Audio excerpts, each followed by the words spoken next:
Hello and welcome to another video. Today's going to be a little bit different to my usual style of video because I'm not going out camping today, but what I am going to do is compare 3 of my tents here to show you what you really get for your money, ranging from just over £100 for the Naturehike Vik 1 all the way up to just under £900 for the Hilleberg Soulo. I'm going to look at a few various aspects of their performance. I'm going to look at the ease of pitching. We're going to look through their specifications, go through some of my likes and dislikes, and then I'll try and choose a favourite of mine at the end if I can. I should say at this point that I'm not sponsored by or commercially connected with the manufacturers of any of these tents, so what you're getting here is my unbiased views based on my own personal experiences of using these tents, and I have used all 3 of these tents over the last 2 months. So to kick things off, I'm going to do the pitch time test, so we'll start off with the Naturehike Vik 1. To try and make it more even, I'm going to start the timer on each tent pitch with everything removed out of their bag, so I'm not trying to stop things from blowing away. So here we go with the Vik 1.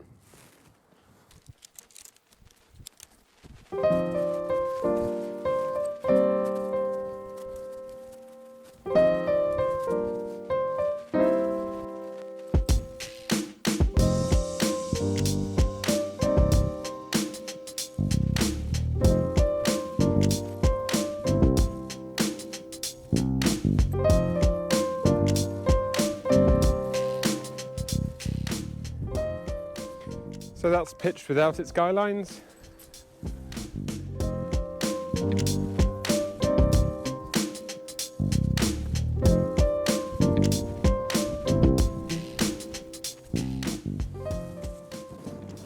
And we're now fully pitched.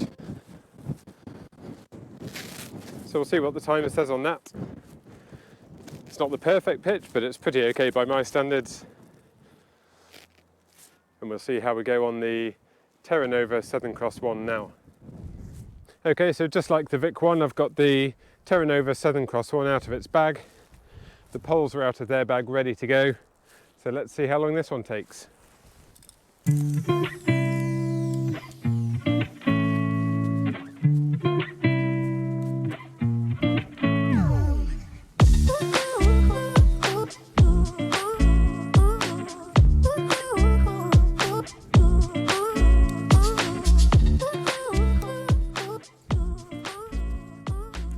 That's the tent roughly pegged out without guy lines and the bungees, so let's go and add those now.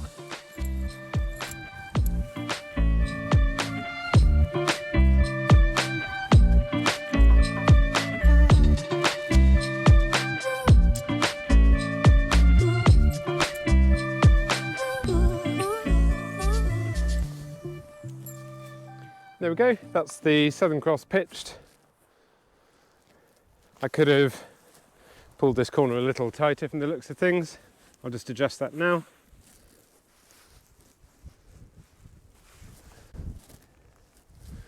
There we go.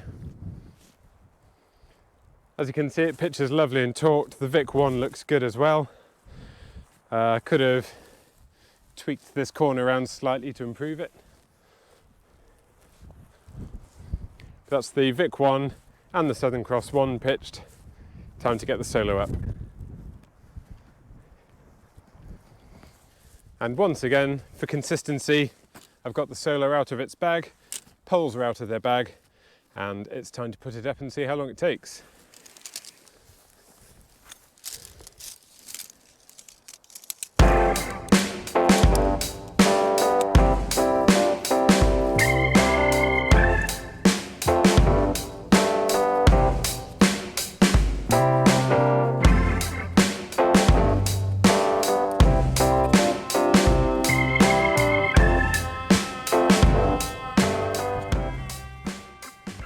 As ever, the thing that takes the most time pitching a Soulo is untangling all the guy lines from the clips on the tent.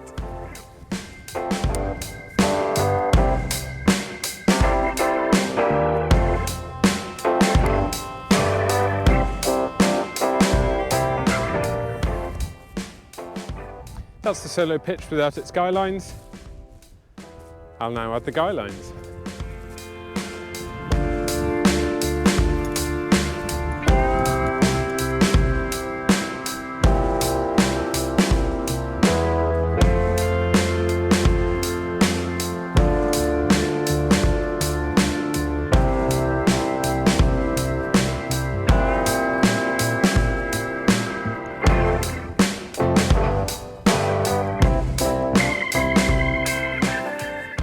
Okay, that's the Soulo pitch with all its skylines out.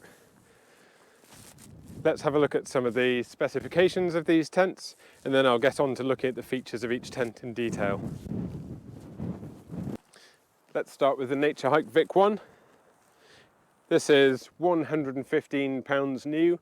That's still available at that price in the UK with free postage. It weighs 1.1 kilograms and it's a single skin tent, so you don't have the inner tent and an outer tent beyond that. This sheet of material here is all that lies between you and the elements. It's got a 2000mm hydrostatic head rating on the outer, and the ground sheet has a hydrostatic head rating of 4000mm.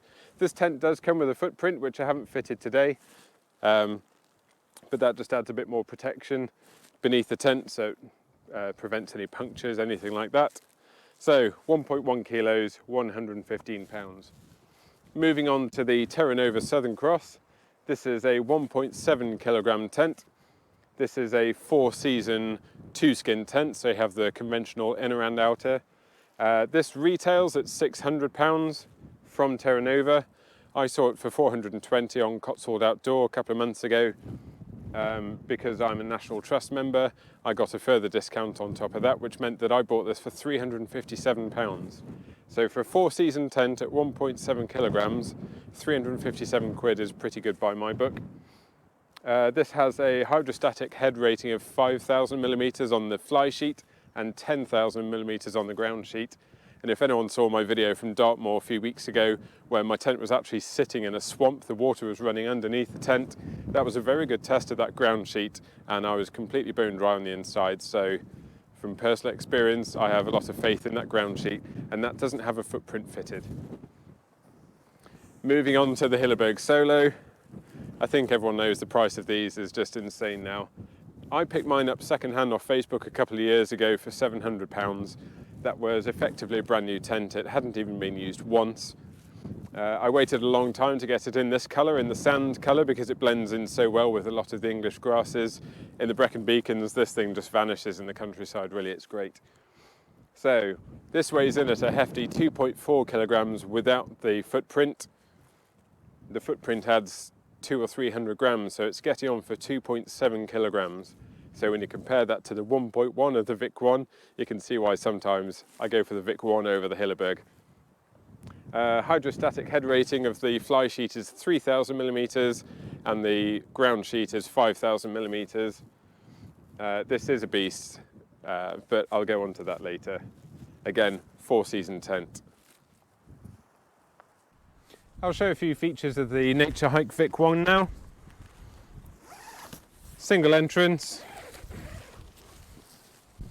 You unzip the door all the way up, and then the door just clips onto the tether at the bottom here. You do get an inner door even though it's a single skin tent. I'm just rolling the door up now, and then I'll give you a quick look inside, and I'll put my Thermarest Neo-Air X-Therm in there so you can get a feel for space, and then I'll do the same with the other two tents so you can compare the interior space. I've got the Thermarest Neo-Air X-Therm in here now. I'll push it all the way down to the end. This time I've brought my trusty tape measure, so I can tell you that to this side of the mat we have 6.5 inches, and down the top end we have just under 5 inches of additional space. What I can also do is measure the internal height. What I'll now do is take the mat out, and I'll measure the internal height here, which is 90 centimetres or 36 inches. You can see that the interior height in this tent is really good. I'm not quite touching the roof. If I sit bolt upright, my head is on the roof. Of course, I'm not sitting on my sleeping mat, so that will take another inch or so out of the height. But overall, because of those really steep vertical ends on this tent, you get quite a lot of headroom, and the width is absolutely fine as well. So I'll now show you the Terra Nova Southern Cross one, which does feel a bit more cramped inside, doesn't have this headroom, and the ends kind of cut down a bit more. It's generally narrower. Let's go and have a look at that now. Just a quick note to say that this is a pretty good filming location. I've got 3 of my tents pitched up out here on the West Somerset coast. Over the water there you can see Wales in the distance. And if I look round to my left now, we've got the rest of West Somerset, and we've got North Hill of Minehead right here, with Minehead immediately below. How's that for a view? One of the features I'll comment on with the Vic One is the vents. So we've got these vents here which come unstuck with Velcro, and then you have a little Velcro attached rod here that stands up underneath that vent and props it open like that so you get airflow. And we've got the same on the other side.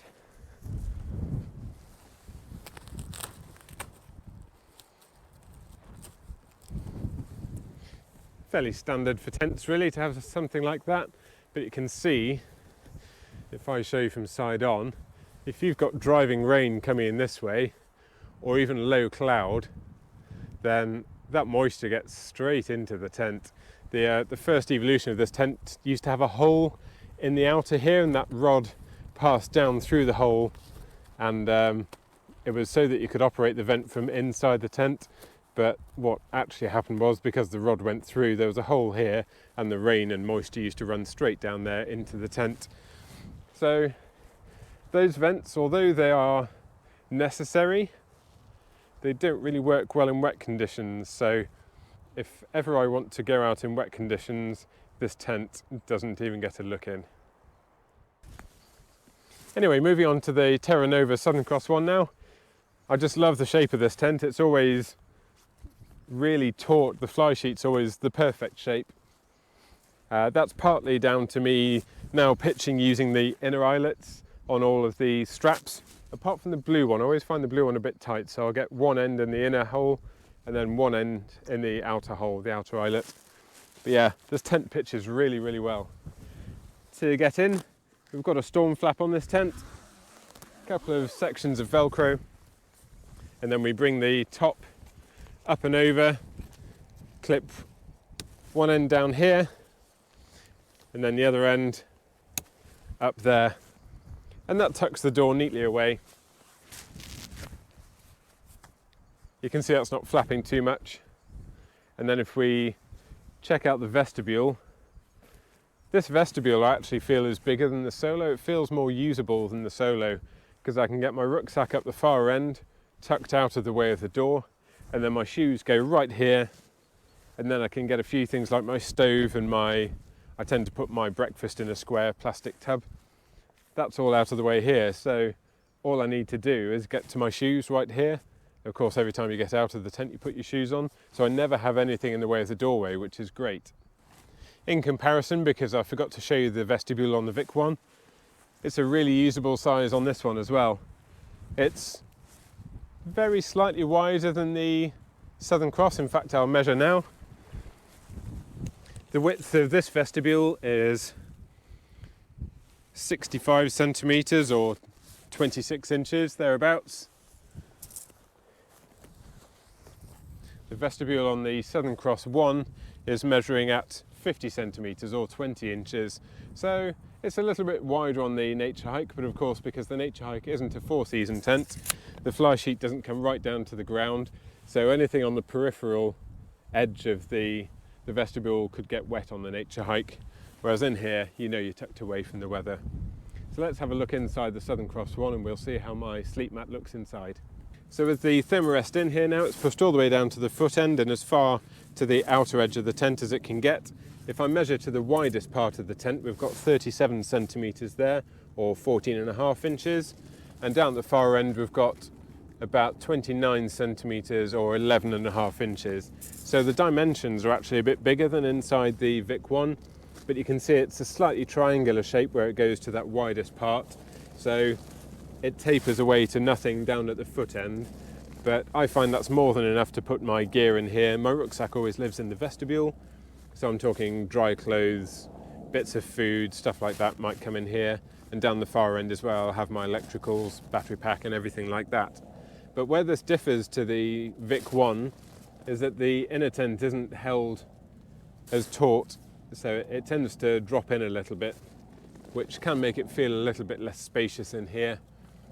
I'm now going to take my thermarest out and I'll measure the height of the tent. Well, I'm sitting at the highest part of the tent now, but you can see that my head is well and truly touching the inner here, so I can tell straight away it's not as tall as the Vic 1, but I'll measure it now. Let's find out what the difference is. The Vic 1 was 90 centimetres and the Southern Cross 1 is measuring at about 87, which is just over 34 inches. You can see that the inner drops in a little bit here. When I first reviewed this tent, I was a bit concerned about how much the inner fell in. I've since learnt that using the inner eyelets on the poles just keeps it all a little bit more taut, and I haven't actually tensioned the corner straps, which do help with the pulling the inner tight. What else can I tell you? We've got the ventilation points down at the end here, one on each end, little Velcro flaps that just drop down. And of course they correspond with the vents on the outside of the tent. And on the door here, if I bring you around, so on the outer door it is double zipped, so when you unclip it from the pole and let it drop down,